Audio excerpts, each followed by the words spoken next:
Hey everyone, welcome to Heartfelt Revenge Stories, where real stories change lives. I'm your host, and today I'm bringing you something that absolutely shattered me when I first heard it. A story so unbelievable, so heartbreaking, yet so incredibly inspiring that I had to share it with you all. Before we dive in, please subscribe and like this video and listen to my story till the end and let me know which city you're listening from. That way I can see how far my story has traveled. Seriously, I read every comment and hearing where you all are from keeps me going. So please, drop that like button and hit subscribe. Now, let's begin. My name is Sophia. I'm 27 years old and I'm standing in a bank in downtown Seattle on the most humiliating day of my life. The freezing rain of a Pacific Northwest morning has followed me inside, and I'm trembling at the counter, not from cold, but from shame. My coat is falling apart at the seams. The sleeve is held together with safety pins and hope. The worn leather of my boots is cracked down the middle, and they squeak with every step I take across the marble floor. I slide a scratched, bent debit card across the counter. It's the most pathetic thing I own. And honestly, that's saying something. The bank teller looks down at me with visible disgust. She's flawless. Her nails are perfect. Her hair is perfect. Her life is probably perfect. She glances at my card like it might be contaminated, and I want to disappear right then and there. I need to withdraw exactly $1,000 to cover emergency medical bills before the hospital stops treating my scalded arm. I know it sounds simple, but for someone like me, someone who lives paycheck to paycheck, who counts pennies before buying milk, that $1,000 might as well be $1 million. It's everything. But the humiliation in this moment, standing before this woman who's judging every fiber of my being, is absolutely nothing compared to what happened 5 years ago.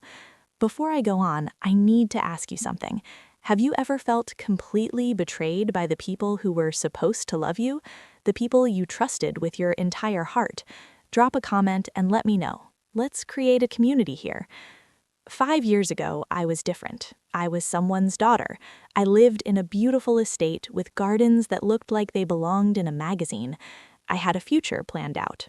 I had hope. But then, everything collapsed in a single night that still haunts my dreams. My parents, and I need to say this carefully because it matters, my parents were everything to me. They adopted me when I was 3 days old. My mother used to tell me that I wasn't born from her body, but I was born from her heart. She would kiss my forehead and say those words like they were a sacred oath. My father would introduce me to his business colleagues with so much pride. This is my daughter, Sophia. She's going to change the world. I believed them. I believed in their love with the kind of absolute certainty that only comes from childhood innocence. Then came the accident. The factory fire happened on a Tuesday evening. I remember watching the news and thinking the footage looked fake, like something from a movie, but it was real. My parents were real, and they weren't coming home. The funeral was 3 days later. It rained that entire week. The kind of rain that soaks into your bones and makes you feel like you'll never be dry again. There were flowers everywhere, white lilies that made me feel sick. People kept approaching me with sad smiles, saying things that didn't make sense. They're in a better place now. At least they're together. These words were supposed to comfort me. They didn't. My older sister, Valerie, sat beside me in the front pew. We weren't close. I had always known there was something off about our relationship, but I loved her because she was my sister, because blood is supposed to mean something. This is where the story takes a turn that still makes my heart race. Keep watching because what happened next will absolutely destroy you and then build you back up. The family attorney, Mr. Crawford, stood in the living room of our ancestral home and began reading the will. The air was thick with the scent of those funeral lilies. I remember thinking they smelled like death itself. Mr. Crawford had kind eyes behind his glasses. He cleared his throat and announced that our parents had left the entire property portfolio to Valerie. Every house, every investment property, everything. My sister didn't even wait for him to finish his sentence. She snatched the envelope with my name on it and tore it open with this cruel smile on her face. A single plastic card fell out, just a debit card. It had $1,000 on it. That was my inheritance. That was what they thought I was worth. She laughed, this sharp, hateful laugh that I'd never heard before. She screamed at me, her voice cracking with a kind of venom I didn't know she possessed. Do you have any idea how much you've cost this family? Do you understand that Mom and Dad only felt sorry for you because you were adopted? Because you're not really one of us. You're a charity case, Sophia. You're a stranger with our last name. I remember every word. I've replayed that sentence 1,000 times in my head during the past 5 years. Every syllable, every pause, every hint of disgust. She pointed at the door with a shaking finger. Get out, take your card, take your $1,000 and never come back to this house. You don't belong here. You never did. The rain was falling in sheets when I stumbled out into the night in just my funeral dress.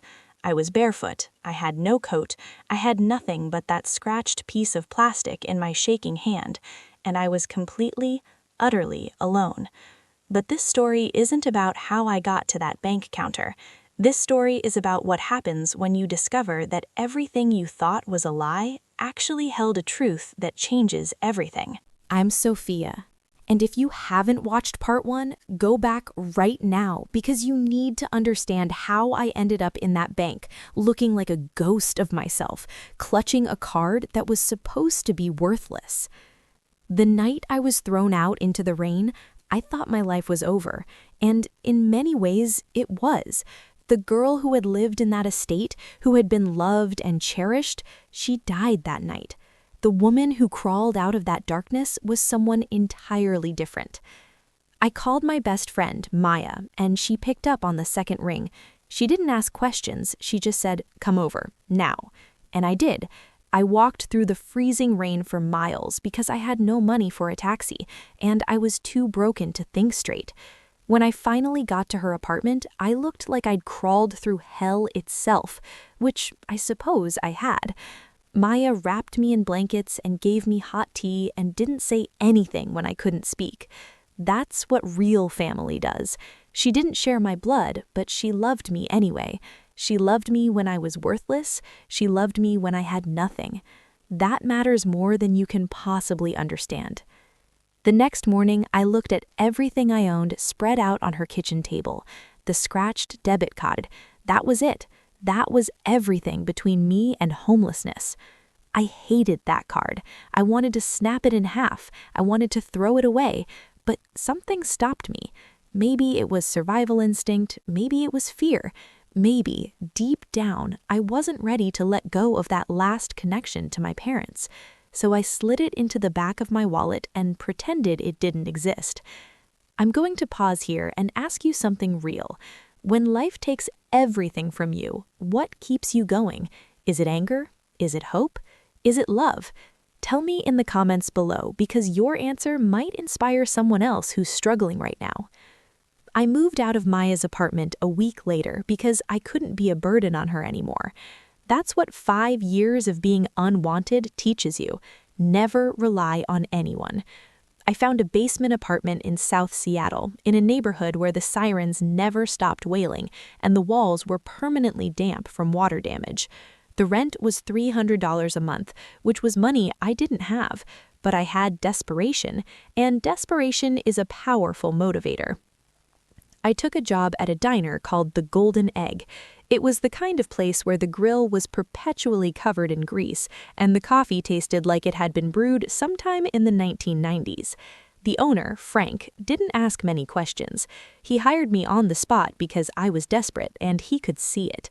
I worked double shifts, every single day, 12 hours of serving angry customers who treated me like I was invisible. I scrubbed toilets until my hands bled. I washed dishes until my fingers pruned into permanent claws. I slept maybe 5 hours a night because I was working so hard. But you know what? I survived. I paid my rent, I bought cheap instant noodles, I learned to sew my own clothes, I sold plasma twice a week for drug companies, and the needle marks on my arms became like badges of survival. I was making it. I was making it on my own, without relying on anyone, without asking for help. Every penny I earned went directly to one thing: paying off my student loans. I had made a deal with myself that I would be completely independent. No credit cards, no debt, no chains holding me back. It took 5 years, but I did it. I paid off $37,000 in student loans by working doubles and selling my own plasma. Meanwhile, rumors about Valerie drifted back to me through old acquaintances I ran into occasionally. She was apparently living like a queen in our childhood home. She threw parties that lasted until dawn. Champagne flowed, guests danced on my mother's antique furniture. Her husband, Marcus, this guy I'd never really liked, had apparently bought a new sports car every 6 months. A new sports car every 6 months. He was parking them in the driveway that I used to shovel during Seattle winters when my hands went numb with cold. They were burning through the family fortune with this arrogant certainty that it would never end. They didn't know that my parents had set up safeguards. They didn't know that greed eventually eats itself. But I didn't know it either. All I knew was that while they were sipping champagne, I was scrubbing toilets. While they were dancing on furniture, I was eating day-old bread from the diner. The unfairness of it all would wake me up at night, burning in my chest like a fire that never went out. Then came the day that changed everything. It was a Wednesday, and the lunch rush was absolutely insane. I was carrying a pot of boiling soup, vegetable minestrone, thick and heavy, and a customer pushed past me in a hurry. I lost my balance, the pot tumbled, and the boiling soup poured down my arm. The pain was, I don't have words for it. It was like my entire arm had been consumed by fire. The skin turned bright red instantly. Blisters formed before my eyes. I screamed. I remember screaming, and then I remember not remembering anything except the overwhelming agony. They took me to the hospital. The burns were classified as 2nd degree. The doctor told me I needed to stay home for at least 2 weeks. No work, complete rest. Prevention of infection is critical. My manager, Frank, pulled me aside while I was wrapped in bandages that covered half my body. He wasn't mean about it, but he was honest. "I can't have you here if you're not working, Sophia. No work means no pay. That's just how it is." 2 weeks of lost wages. I calculated it immediately in my head. $780. Money I didn't have. Money I couldn't afford to lose. This is the moment where everything in my life hung in the balance. This is the moment where I had to make a choice that would change my entire future. Stay tuned because part 3 is where the impossible happens. My landlord had already slipped an eviction notice under my door that morning. The pharmacy was calling about unpaid bills for the burn cream and antibiotics I needed. The hospital was calling about emergency room charges. My paycheck that week would barely cover the rent. I sat on my bed in my basement apartment, my one room with one window, and realized with crystal clarity that I had completely run out of options. I had nothing left. No safety net, no family to call, no one to lean on. The only thing I had was a scratched debit card hidden in the bottom of my wallet. The card I had sworn I would never use. The card that represented everything I hated about my past. I pulled it out with trembling hands and stared at it for a long time. Using this money meant admitting defeat. It meant proving that Valerie was right about me. It meant proving that I was exactly what she said I was, a charity case who couldn't survive on her own. But my arm was throbbing. The bills were piling up, the eviction notice was on my door, and I was completely, utterly out of options. So I put on my falling apart coat and I walked to Liberty Trust Bank downtown. Welcome back. I'm Sophia, and we're getting to the part of this story where reality starts to feel like fiction. This is the part where I found out that everything I thought I knew was wrong. The bank lobby was intimidatingly clean. Everything gleamed. The lights were too bright. The air smelled expensive, like cologne and success. and I smelled like burnt soup and failure. The businessmen in tailored suits actually stepped away from me as I walked past. One of them wrinkled his nose like poverty might be contagious. I waited in line for 45 minutes. The woman in front of me was discussing investment portfolios. The man in front of her was talking about his vacation home in Maui. I was just trying not to cry from the throbbing pain in my arm. Finally, I reached the counter. The teller was younger than me, maybe 23 or 24. Her nails were perfectly manicured. Her makeup was flawless. She looked at me like I was something that had gotten stuck to her shoe. "Can I help you?" she asked, and the way she said it made it clear she really didn't want to help me. I slid the scratched card across the marble. "I need to withdraw funds from this account." She picked it up with 2 fingers, like it might bite her. Her expression turned skeptical immediately. "Are you sure this card is still active? It looks like it belongs in the trash." I felt my face burn with humiliation, but I kept my voice steady. "Just check the balance, please. I really need that money today." She rolled her eyes, actually rolled her eyes, and let out this audible sigh like I had personally ruined her day. Then she swiped the card through the reader. For a moment, nothing happened. I held my breath. Then the alarm went off. It wasn't a gentle beep. It wasn't the normal sound of a declined transaction. It was a piercing, high-pitched siren that absolutely shattered the peaceful atmosphere of the bank. It sounded like a nuclear meltdown. It sounded like the end of the world. Every single person in the lobby stopped what they were doing and turned to stare at me. The security guards near the entrance actually placed their hands on their holsters. My heart started hammering against my ribs like it was trying to escape my body. I immediately thought that Valerie had reported the card stolen. I thought I was about to be arrested for fraud. I thought this nightmare was about to get exponentially worse. But then I looked at the teller's face, and I knew something else was happening. She had gone completely white. Her hands were shaking. Her eyes were fixed on the computer screen, which was flashing in bright, ominous red. She looked at me, not with disgust anymore, but with fear. Genuine fear. She fumbled for the phone on her desk and dialed a number with trembling fingers. "Mr. Peterson, please come to counter 5 immediately. We have a code red on a priority trust card. Yes, the holder is right here. No, I'm not sure what to do." At this point in the story, I was absolutely terrified. I didn't know what was happening. I didn't know if my life was about to get better or infinitely worse. Have you ever had a moment like that, where everything changed in a single second? Tell me about it. A moment later, I was being escorted to a private room on the 2nd floor of the bank. The branch manager, Mr. Peterson, looked like he hadn't slept in a week. He was sweating. His hands were visibly shaking. He kept wiping his forehead with a silk handkerchief like he was trying to erase something from his mind. He gestured for me to sit on a leather sofa that probably cost more than my entire year's rent. A secretary brought me tea in a delicate porcelain cup. I didn't drink it. My hands were shaking too badly to bring it to my lips. "Miss Sophia," Mr. Peterson began, and his voice was different now, respectful, frightened. "I need to explain something to you about your card. Am I in trouble? Did my sister report it stolen? I can explain everything. I didn't know." No, you're not in trouble." He placed the card on the table between us like it was a priceless artifact. "That card isn't a debit card. Not exactly.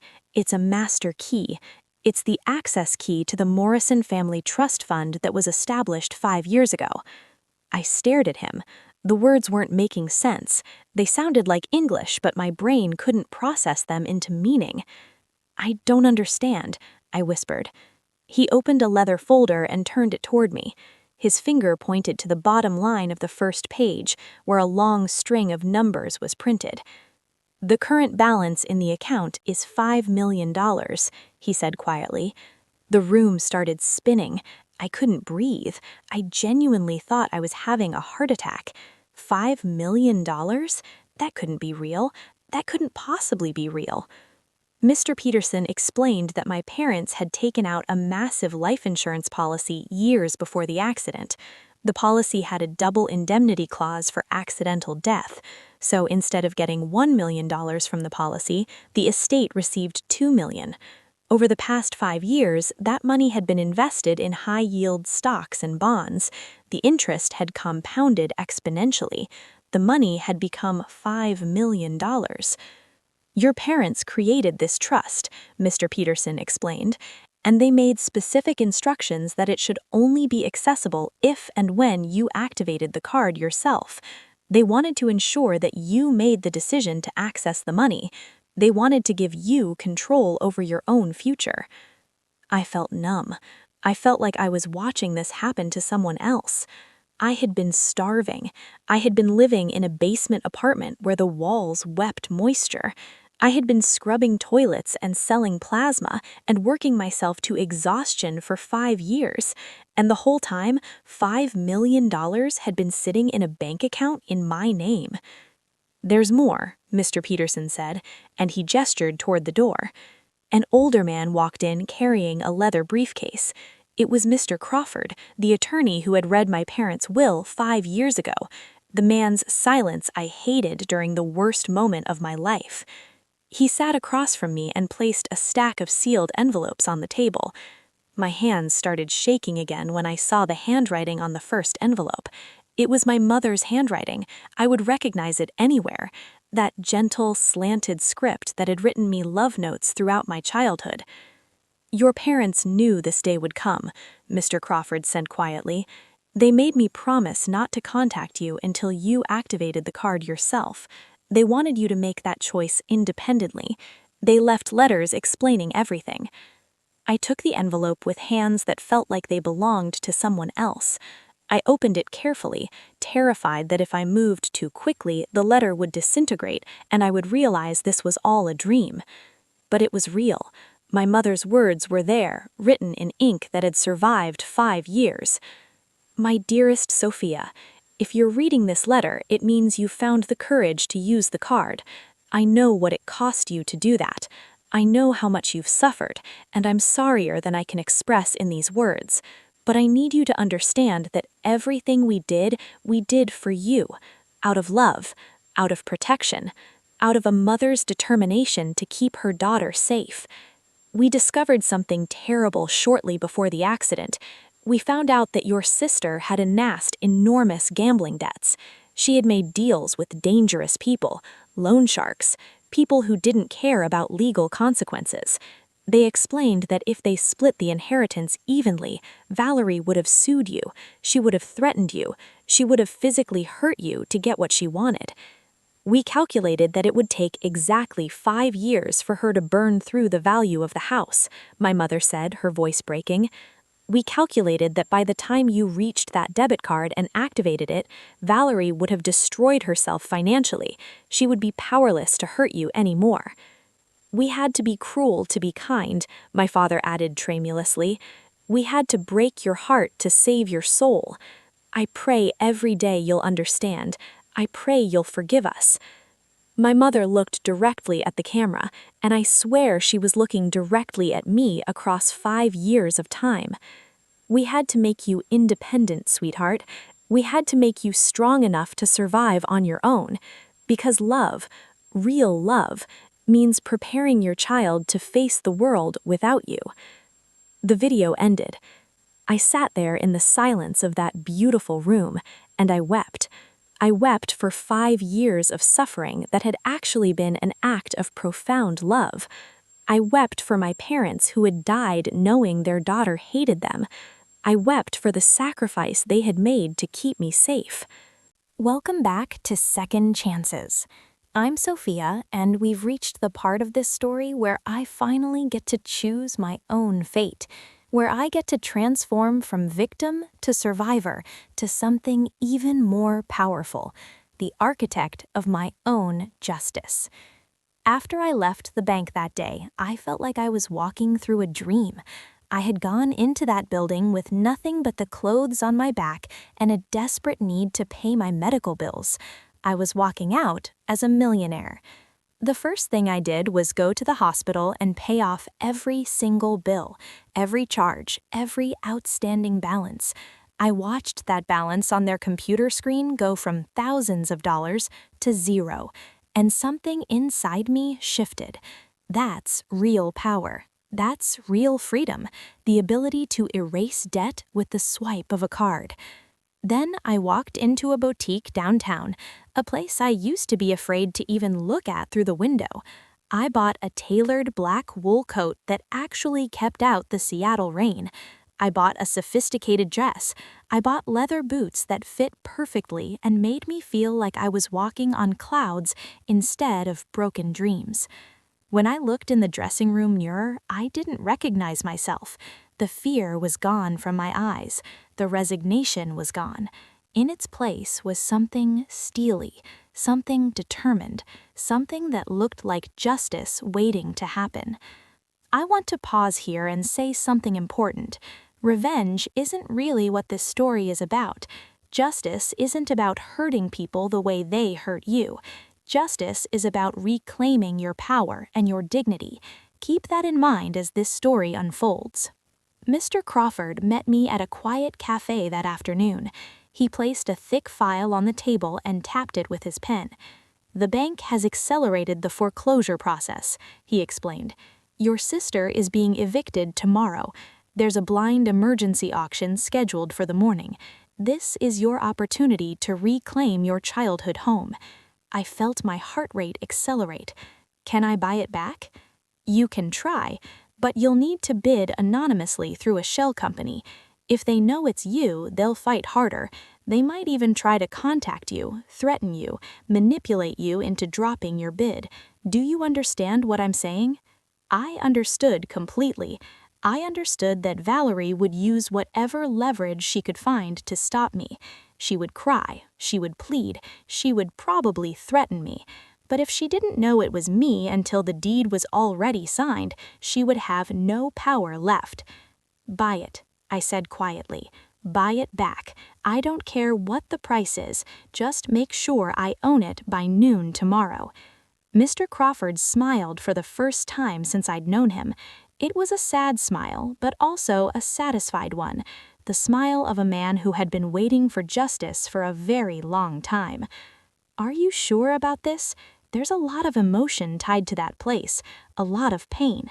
"I'm sure," I replied. And I was. I had spent 5 years running from that house, hating that house, trying to forget that house. But that house was mine. My parents had left it to me in spirit, even if the legal documents said otherwise. It was time to reclaim it. While I was setting my plan in motion, Mr. Crawford told me what was happening inside that mansion across the city. Valerie and Marcus were absolutely spiraling. The eviction notice had been posted on the door that morning. The reality was setting in that they had no options left. They had burned through millions of dollars. There was nothing left to burn. According to the neighbors who were paying attention to the chaos, Valerie had spent the entire day making phone calls. She was calling everyone she'd ever known, begging for loans. Old college friends, distant cousins, business associates. One by one, they were rejecting her. Word had spread throughout the city that she was a financial disaster, that she had made terrible decisions, that she was drowning in debt and had burned every bridge she'd ever built. Even our aunt, who had always been close to Valerie, refused to help. According to the story Mr. Crawford told me, our aunt had actually laughed and then reminded Valerie of how she had treated me at the funeral, how she had screamed hateful words at a grieving child, how she had thrown me out into the snow in sub-zero temperatures. Valerie apparently ended that call in tears, sitting on the floor of the mansion surrounded by boxes she was too proud to pack. She was finally understanding that she was about to experience the kind of destitution she had forced upon me 5 years ago. And you know what? I didn't feel happy about that. I didn't feel satisfied. I felt sad, because she was my sister, because there was a time, a very long time ago, when I had loved her, and even after everything she'd done, I didn't want to see her suffer. But suffering was coming for her whether I wanted it to or not. That's what greed does. That's what cruelty does. It creates a debt that eventually comes due. This is important. Justice isn't the same as revenge. Justice is about restoring balance. It's about making sure that people face the consequences of their choices. It's about protecting others from becoming victims of the same cruelty. Justice sometimes looks like mercy, and sometimes it looks like accountability. I want you to think about the difference as we continue this story. The next morning, 1 week later, I stood on a suburban street that I hadn't walked on in 5 years.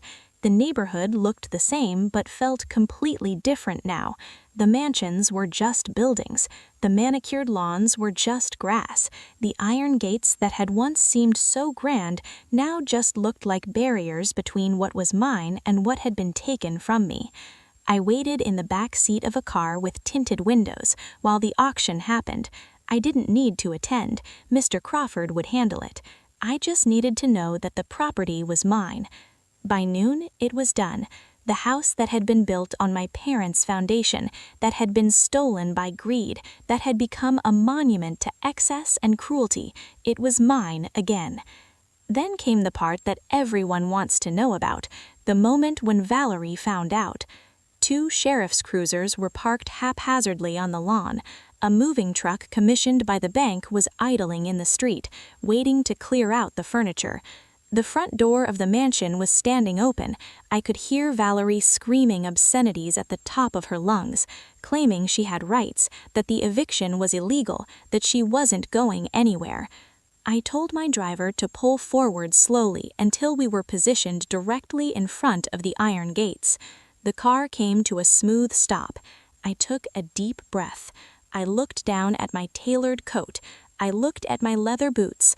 I looked at my reflection in the car window. A woman who had survived. A woman who had fought. A woman who had earned the right to stand here. I stepped out of the car. The sound of my boots clicking against the asphalt cut through the noise like a metronome counting down to something final. I walked past the moving crew. I walked past the police officers who looked relieved to see someone who appeared to have authority. I walked towards the house that raised me and then rejected me. Valerie came storming out onto the porch. Her hair was wild. Her face was blotchy from crying and screaming.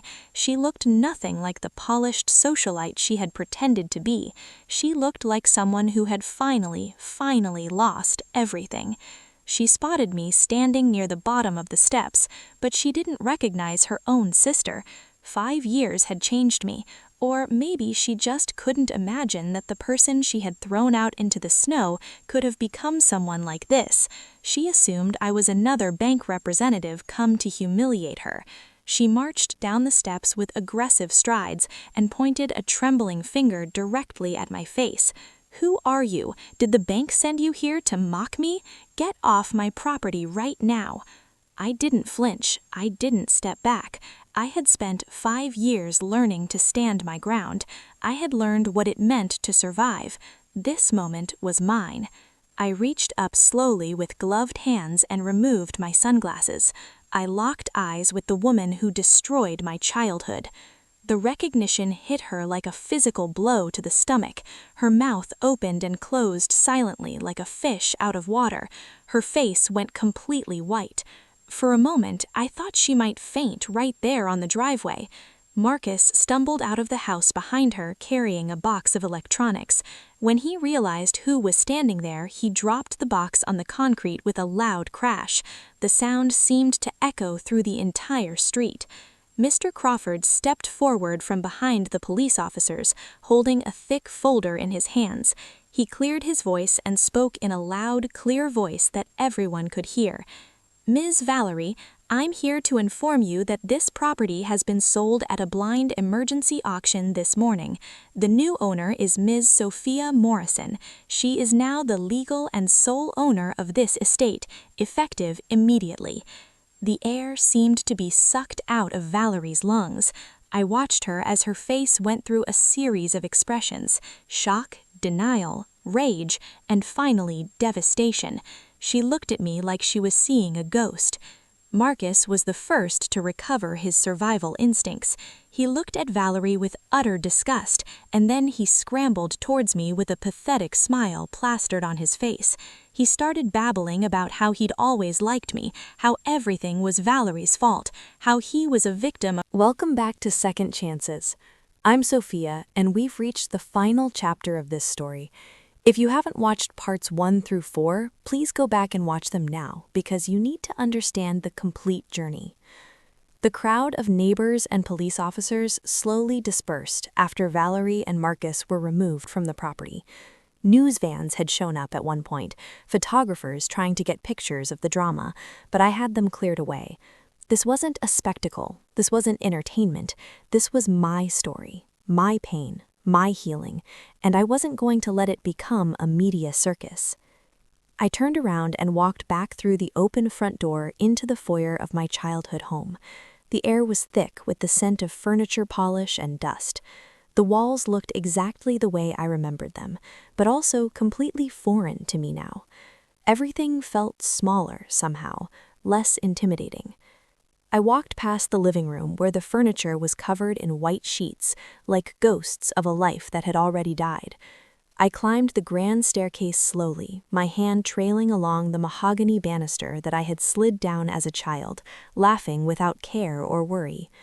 I walked down the upstairs hallway until I reached the master bedroom at the end of the corridor, the room where my parents had spent their final years. I pushed the door open gently, and the first thing I noticed was the faint scent of lavender still lingering in the air. It was my mother's perfume, the fragrance that I associated with safety, love, and comfort. I had thought that scent had been erased from my life 5 years ago, but it was still here. It had been waiting for me. I walked over to the 4-poster bed where they had read bedtime stories to me when I was young. I sat down on the edge of the mattress and just sat there. The silence wasn't empty or cold. It was warm. It was filled with the presence of 2 people who had loved me more than their own lives. I ran my hand over the soft duvet and closed my eyes. For the first time in 5 years, I didn't feel the weight of bitterness. I didn't feel the burn of anger. I felt gratitude, profound, overwhelming gratitude for parents who had sacrificed everything to keep me safe. I wept. Not ugly sobs this time, but tears that felt like they were washing away 5 years of pain. Tears that felt like they were baptizing me into a new version of myself.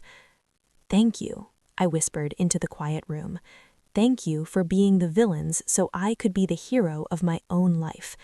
Thank you for loving me enough to break my heart. I promise to make you proud. I promise to use this gift wisely." And I meant every single word. Here's where the story takes a turn from revenge to redemption. Here's where Sophia's journey moves from surviving to thriving to giving back, because real justice, real healing comes from transformation. I spent the next week walking through the house, reacquainting myself with every room, every corner, every memory. Some of those memories were beautiful, some were painful, but they were all mine now. And as I walked through those rooms, I made a vow. I decided that I wasn't going to let this house become a monument to greed and excess. I wasn't going to become like Valerie, chasing materialism and status. Instead, I was going to build something meaningful, something that would honor my parents' sacrifice and help others in ways that my suffering could have prevented. I established the Morrison Foundation for Adoption and Family Protection. Every dollar from my inheritance goes toward this foundation. We provide scholarships to adopted children so they can attend college without the crushing debt I had to carry. We provide safe housing for children who have been abused or abandoned. We fund counseling for families who are struggling with abandonment trauma. We give people second chances, just like I got a second chance. I transformed my childhood home into the headquarters of the foundation. The rooms where my parents once lived became offices where caseworkers help vulnerable children. The grand ballroom where my sister threw extravagant parties became a meeting space where support groups gather every week. Every single room in that house has been dedicated to healing instead of harm, to building people up instead of tearing them down. And Valerie? I didn't track what happened to her. Mr. Crawford told me that she and Marcus tried to file bankruptcy, but the creditors fought it. They ended up working menial jobs for a few years before eventually moving out of state to start over somewhere else. I heard through old acquaintances that she eventually went to therapy and started to work on the gambling addiction that had destroyed her life. I'm not saying I forgave her. Forgiveness is complicated, but I stopped hating her. I stopped wasting my energy on her destruction. I redirected that energy toward building something beautiful from the ashes of my own suffering. Because that's what real strength is. It's not about knocking people down when they're vulnerable. It's about standing up when everyone has knocked you down.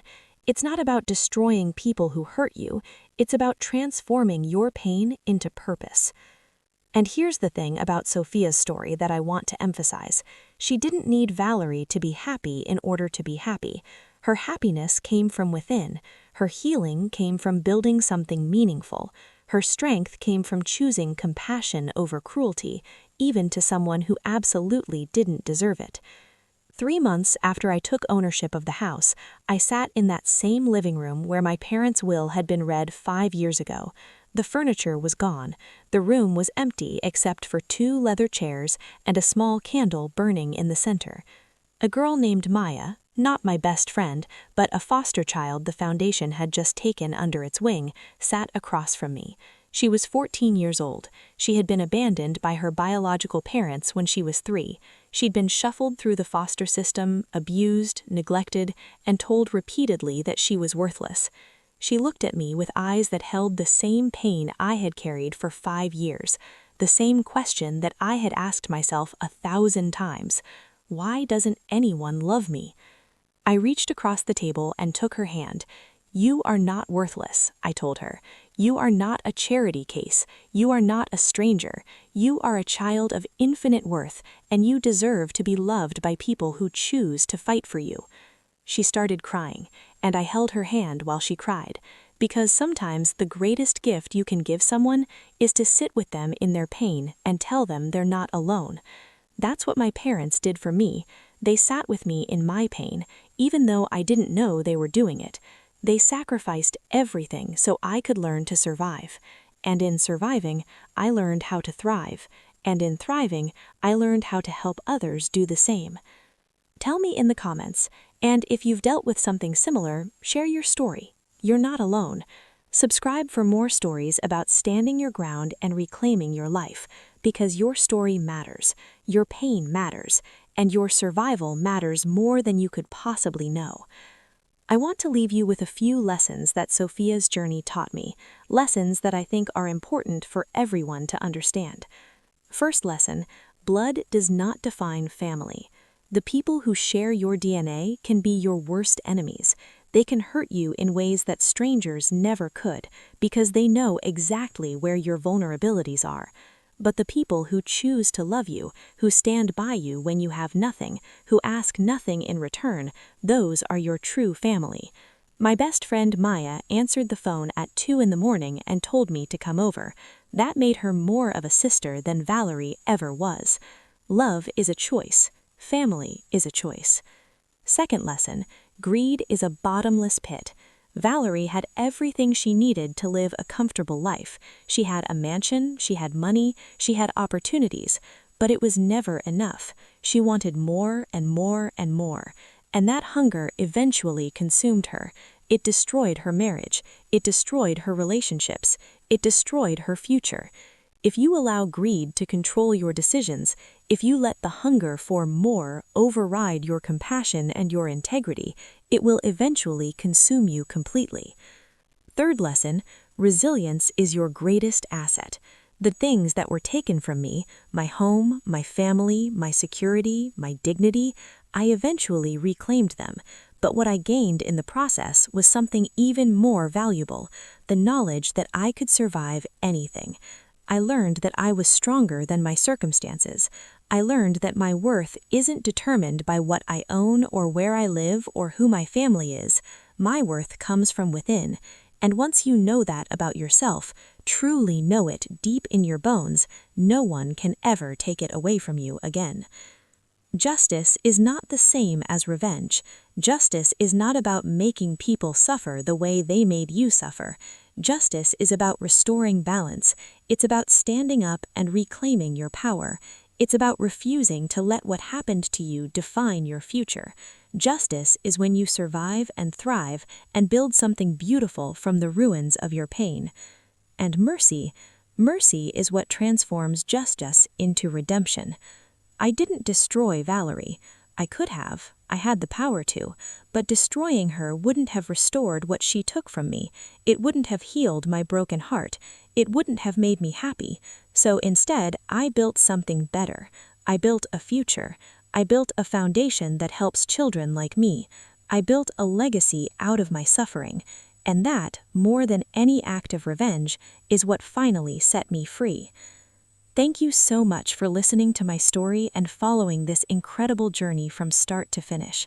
Thank you for staying with Sophia through the freezing wind of that Chicago winter, through the double shifts and the plasma donation centers, through the moment in the bank when everything changed. Your support, your comments, your messages, they remind me why I do